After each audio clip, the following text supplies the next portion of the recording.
Kontroversi era SBY, respon kalah Prabowo dan pertempuran melawan kampanye busuk 2020.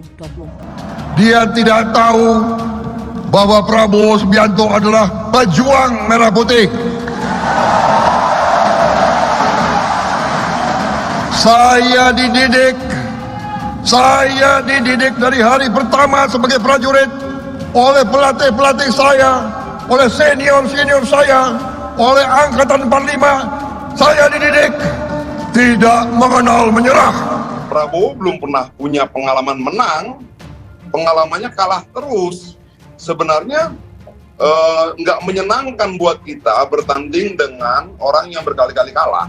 Ya, sebelum kita tahu bahwa selama 4 kali Pilpres diadakan, hanya ada 2 pemenang, yakni SBY dan Jokowi, yang masing-masing berkuasa selama 10 tahun atau 2 periode. Nah, kalau kita mau melihat kembali proses demokrasi yang terjadi selama 20 tahun terakhir, kita pun paham bahwa pada era SBY yang tampil sebagai pemenang Pilpres 2004 dan 2009, ada banyak cerita kontroversi yang terjadi, baik itu terkait kondisi internal di tubuh Partai Demokrat ataupun cara-cara yang dipakai oleh SBY dan Demokrat untuk memuluskan ambisi politik SBY menjadi RI1 yang berlangsung selama 2 periode.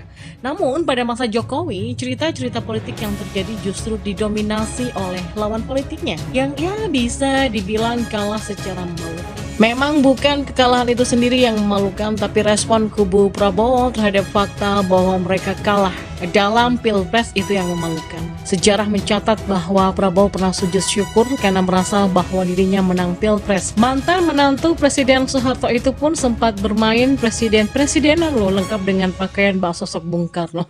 Itu belum termasuk tudingan kalau Pilpres berlangsung tidak adil bagi kubu Prabowo karena ada kecurangan yang terstruktur, sistematis, dan masif. Tapi sampai hari ini, tuduhan itu nggak terbukti. Berbagai serangan berisi fitnah, hoax, hingga serangan personal kepada keluarga Jokowi juga menjadi cerita yang mengerikan selama Pilpres 2014 dan 2019 yang membuka mata kita bahwa di negeri ini ada kelompok yang menghalalkan segala cara agar berkuasa, termasuk memfitnah, memecah belah, dan juga mempolitisasi agama agar mendapatkan suara. Hal yang tidak jauh berbeda tampaknya masih akan terjadi pada Pilpres 2024 nanti.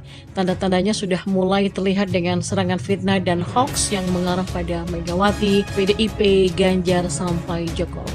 Ya, masih ada kelompok manusia yang agaknya memendam kebencian terhadap PDIP dan Jokowi, lalu tidak ingin jalur yang sama kembali berkuasa. Nah, meskipun cara atau strategi yang memenangkan PDIP dan Jokowi pada 2 edisi Pilpres terakhir sesuai dengan konstitusi, elegan, dan patut untuk ditiru sebagai partai yang solid dan mampu mencetak banyak kader internal buat memimpin di seluruh negeri. Jadi tampaknya sekali lagi kita perlu menepikan impian terjadinya pesta demokrasi yang seru, tapi asyik dan menyenangkan untuk Pilpres 2024. Pertempuran melawan hoax, fitnah, atau cara-cara busuk dari sebagian oknum pendukung paslon di Pilpres 2024 masih akan sengit.